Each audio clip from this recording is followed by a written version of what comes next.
আবারও তাণ্ডব চালানো ফিনিশিং রিশাদ হোসেনের। বড় বড় ছক্কায় গ্যালারি করলেন উত্তাল। স্বীকৃত ব্যাটারদের যখন হাঁটু কাঁপাকাঁপি, রিশাদের ব্যাটে তখন ছক্কার ফুলঝুরি। রিশাদ রিশাদ স্লোগানে গর্জন তুললেন ভক্তরা। মিরপুরে টানা স্পিনারদের বোলিংয়ে বিশ্ব রেকর্ড ওয়েস্ট ইন্ডিজের। কঠিন চাপের মুখে পড়েন বাংলাদেশের ব্যাটাররা। ৩০ ওভার পর্যন্ত টিকে থেকে অল্পের জন্য 50 হাতছাড়া সৌম্য সরকারের। মাথায় হাত শান্তর। অধিনায়ক মিরাজের বুক চিতিয়ে লড়াই।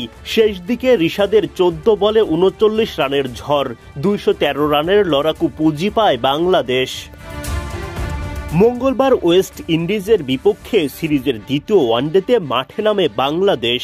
টস জিতে আগে ব্যাটিংয়ের সিদ্ধান্ত নেন টাইগার অধিনায়ক মেহেদী হাসান মিরাজ। মাত্র 22 রানেই প্রথম উইকেট হারায় বাংলাদেশ। সাইফ হাসান উইকেট হারান আকিল হোসেনের বলে। 16 বলে 1 ছক্কায় 6 রান করে বিদায় নেন সাইফ।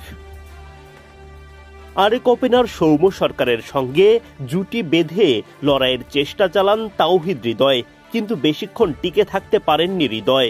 গুদাকেশ মোটির বলে উইকেট হারান তিনি। 19 বলে 2 বাউন্ডারিতে 12 রান করেন হৃদয়। পার্ট টাইমার আলিক অ্যাথেনেজের বলে উইকেট হারিয়ে মাথায় হাত নাজমুল শান্তর। 21 বলে 15 রান করেন শান্ত। 68 রানে 3 উইকেট হারায় বাংলাদেশ। অ্যাথেনেজের বলে আউট হন মাহিদুল ইসলাম অঙ্কনের ব্যাট থেকে আসে 35 বলে 17 রান। 50-র দিকে এগিয়ে যাওয়া সৌম্য সরকার পড়েন আকিল হোসেনের ফাঁদে। 89 বলে 3-4-1 ছক্কায় 45 রান করেন সরকার। সৌম্যর আউটে 5 উইকেট হারায় বাংলাদেশ। চমক দেখিয়ে তখন ব্যাটিংয়ে নামানো হয় নাসুম আহমেদকে। 26 বলে 1 ছক্কায় 14 রান করেন নাসুম।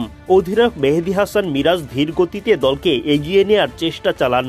তার সঙ্গে লড়াইয়ে যোগ দেন নুরুল হাসান সোহান। শেষ পর্যন্ত ওয়েস্ট ইন্ডিজের স্পিনারদের সামলে মাঝারি মানের পুঁজি পায় বাংলাদেশ।